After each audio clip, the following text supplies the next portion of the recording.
Sistem etika, nilai, norma, dan moral. A. Pengertian etika.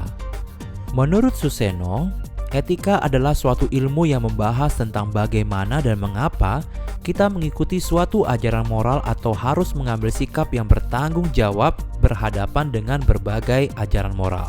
Etika termasuk filsafat praktis yang dibagi dalam dua bentuk, yaitu 1.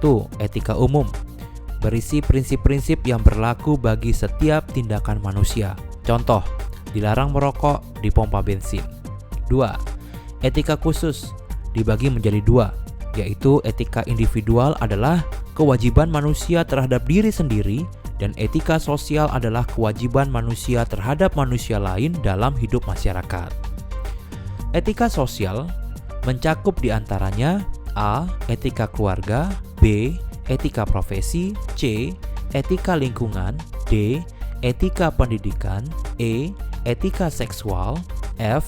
Etika politik. Etika politik memiliki beberapa syarat fundamental. 1. Didasarkan pada harkat dan martabat manusia. 2. Didasarkan pada nilai moral dan kemanusiaan. Etika selalu terkait dengan nilai susila dan tidak susila, serta nilai baik dan tidak baik. Etika bertujuan khusus membentuk manusia yang bersifat susila atau bijak. Menurut Katsov, etika bertujuan dengan dasar-dasar filosofis dalam hubungan dengan tingkah laku manusia. B. Pengertian nilai. Nilai merupakan cabang filsafat, yaitu filsafat nilai atau aksiologi. Frank Kema menyatakan bahwa istilah nilai menunjukkan kata benda abstrak yang berarti kebaikan atau keberhargaan, dan verba artinya suatu tindakan, kejiwaan tertentu dalam menilai atau melakukan penilaian.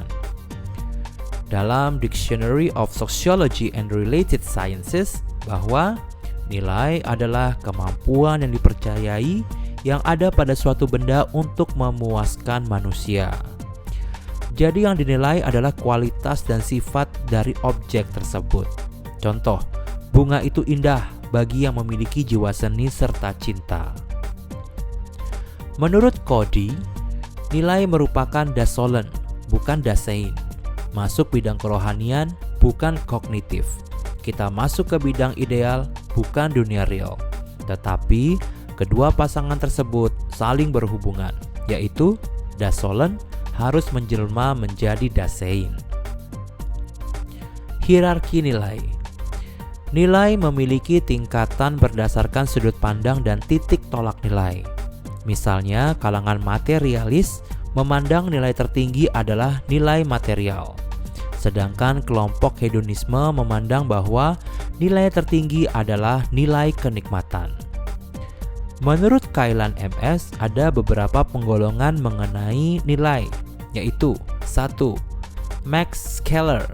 Nilai dapat dikelompokkan menjadi 4 tingkatan, yaitu A. Nilai kenikmatan, B. Nilai kehidupan, C. Nilai kejiwaan, D. Nilai kerohanian. 2. Walter J. Everett ini menggolongkan nilai-nilai ke dalam 8 kelompok. A. Nilai ekonomis, B. Nilai kejasmanian, C. Nilai hiburan, D. Nilai sosial, E. Nilai watak, F. Nilai estetis, G. Nilai intelektual, H. Nilai keagamaan. 3. Notonegoro ada 3 macam. A. Nilai material, B. Nilai vital, C. Nilai kerohanian meliputi 1. Nilai kebenaran, 2. Nilai keindahan, 3. Nilai kebaikan, dan 4. Nilai religius. Kaitan antara nilai-nilai dengan nilai-nilai Pancasila dan kewarganegaraan yaitu A. Bahwa nilai-nilai Pancasila memiliki keberhargaan atau manfaat. B. Nilai-nilai Pancasila merupakan gabungan dari tingkatan nilai-nilai yang diantaranya bisa dikategorikan sebagai nilai kerohanian, sosial, religius, dan lainnya. C. Pengertian norma. Menurut Surjono Sukanto, Norma bertujuan agar manusia dapat hidup pantas, sedangkan hidup pantas dapat dipenuhi bila kita dapat memenuhi kebutuhan dasar. A.H. Maslow menyebutkan ada beberapa kebutuhan dasar meliputi 1. Food, shelter, and clothing. 2. Safety or self and property. 3. Self-esteem. 4. Self-actualization. Dan yang kelima, love. Adapun proses terjadinya norma, menurut Surjono Sukanto, dapat disimpulkan sebagai berikut. A. Bersikap, tindak, atau berperilaku menurut suatu pola tertentu. B. Pola tersebut melalui imitasi atau edukasi. C. Dengan memenuhi kebutuhan dasar. D. Berperilaku sesuai patokan atau pedoman. E. Terbentuklah norma sebagai patokan. Norma atau kaidah memiliki beberapa bentuk secara umum, yaitu 1. Norma kepercayaan. 2. Norma kesusilaan.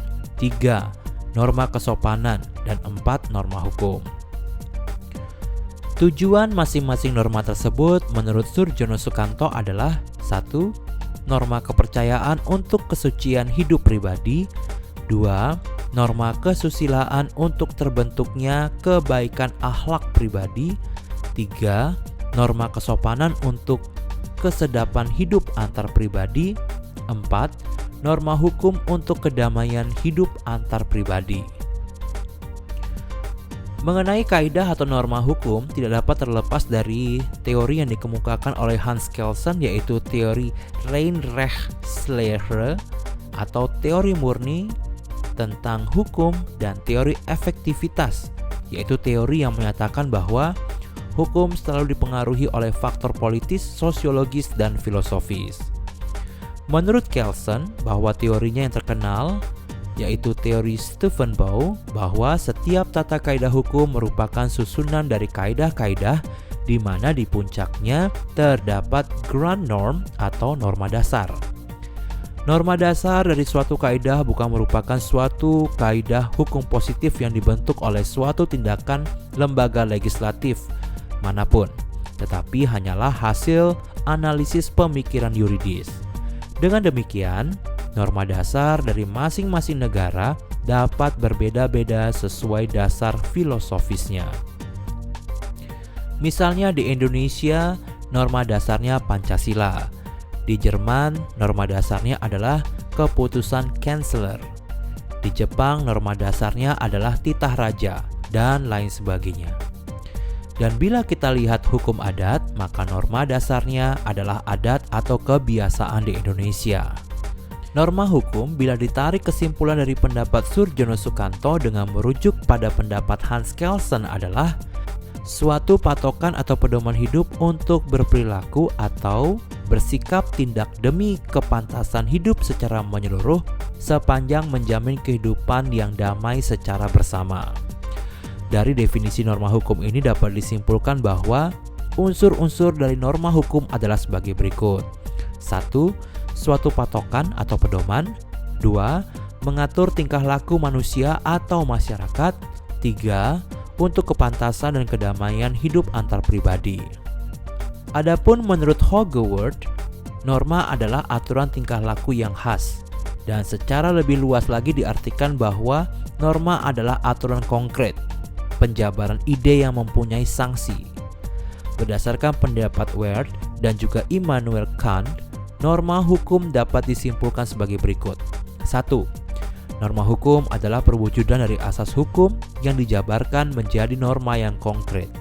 2. Norma hukum memiliki ciri-ciri mengatur perbuatan lahiriah, bersifat objektif, serta memiliki daya mengikat pada masyarakat.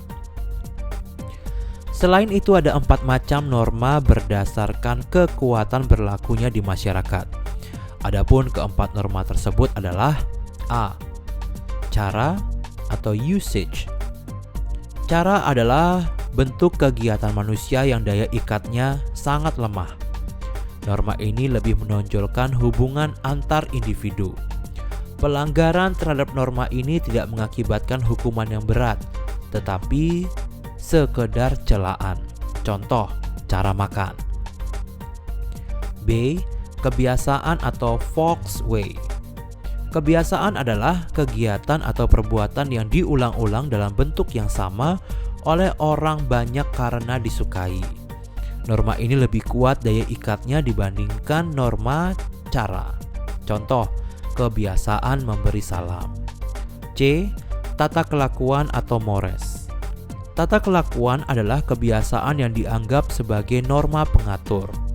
Sifat norma ini di satu sisi sebagai pemaksa suatu perbuatan, tetapi di sisi lain sebagai suatu larangan.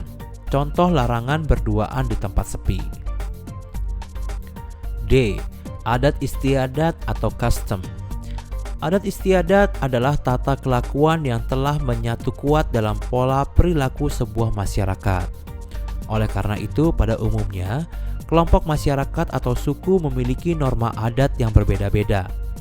Norma ini memiliki daya ikat yang kuat, karena itu memiliki sanksi yang berisi perintah dan larangan. Contoh, dilarang berzina. Dengan demikian bahwa kewajiban dasar manusia adalah menghargai hak dasar orang lain dan serta menaati norma-norma yang berlaku. Kaitan norma dengan Pancasila, yaitu merupakan patokan masyarakat Indonesia dalam bertingkah laku sehingga tercapai kedamaian hidup antar pribadi di Indonesia. D. Pengertian moral. Moral adalah derajat kepribadian manusia yang tercermin dari sikap dan tingkah laku. Moral berasal dari bahasa Latin, yaitu mores, yang berarti adat kebiasaan. Kata mores ini mempunyai sinonim mos, moris, manner mores, atau manners mores. Dalam bahasa Indonesia, moral adalah akhlak. Dalam bahasa Arab, atau kesusilaan, yang mengandung makna tata tertib batin atau tata tertib hati nurani yang menjadi pembimbing tingkah laku batin dalam hidup.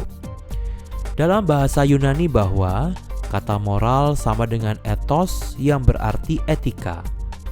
Secara etimologi, etika adalah ajaran tentang baik buruk yang diterima oleh masyarakat umum tentang sikap, perbuatan, kewajiban, dan sebagainya. Berdasarkan pendapat di atas, maka moral dapat diartikan sama dengan etika, etik, akhlak, kesusilaan, dan budi pekerti. Nilai moral berkaitan dengan perilaku manusia tentang hal baik dan buruk. Pancasila disebut moral Pancasila karena mengatur etika, akhlak, kesusilaan, serta budi pekerti yang didasarkan nilai-nilai Pancasila. Menurut Inu Kencana Syafi'i, bahwa pelaksanaan P4, yaitu pedoman penghayatan dan pengamalan Pancasila, senantiasa digalakkan di samping pelaksanaan agama yang menyerukan etika moral. Sistem etika adalah suatu rangkaian ajaran moral yang terdiri dari nilai, yaitu perilaku yang bermanfaat serta dilakukan sesuai patokan atau norma.